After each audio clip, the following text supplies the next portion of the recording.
Ayan. So, mag-umpisa tayo sa Nigi-Nigi 2. Ayan. Mag-room tour tayo dito. Kasi, dito kami nag-check-in. Papunta. Ito yung entrance nila.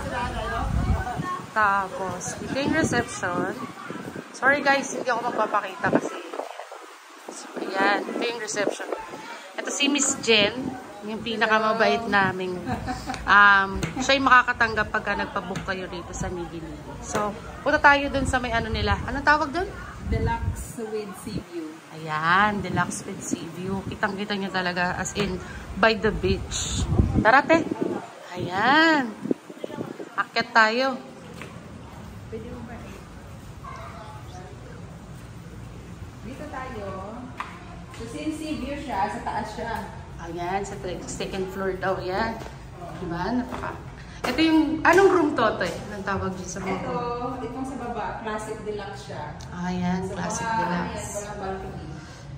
Yan naman, mga classic deluxe malaki. Pero wala siyang balcony. Hindi nyo makikita yung ano, yung sea. Siyempre, mas romantic pag nakita natin yung view ng dagat, diba? So, ito siya. Ayan. Ang tawag dyan sa kwarto nyo is ocean view. Dos. Yan, ang ganda. Ay, ayan. So, yan. Ay, wag mo yung napakita yung mukha ko. Yan. So, ito yung toilet nila. Buksan natin ilaw. Yan. Merong hot and shower na. Hot and cold shower.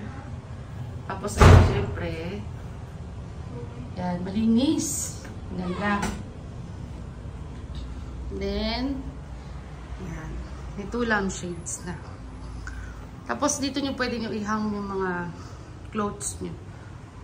Mga damit nyo. Tapos, ito, may ref. May ref na sila. Ayan. Siyempre, kettle with TV. Ayan. Tapos, yan. Mapagod kasi siya. So, meron kaming windbreaker. So meron pala silang windbreaker kasi may habagat. So, yan, pinupunta tayo ni ate dito. So, ang ganda, grabe. Wow. Yan, pwede pala kayong mag-ano rin. Yan, o, diba? Tanaw na tanaw nito. Yan, so yan. Yung Nigi-Nigi po pala, nasa station 2. Nigi-Nigi 2 ang tawag dito. So, sa station 2 po, so by the beach, kitang-kita nyo. Bibihira kayo makakita ng ganito. Tapos, makikita nyo rin sila through online. Pwede sa may Agoda. Pwede kayo magpabook doon. Tapos, pwede nyo hanapin si Miss Jen. Ayan. Siya yung makakasagot sa reception ng mga tawag ninyo. Most of the time. So, ayan guys. Sana nag-enjoy kayo sa magandang view. At napakasarap. Thank you, ate. Maraming salamat. Thank you.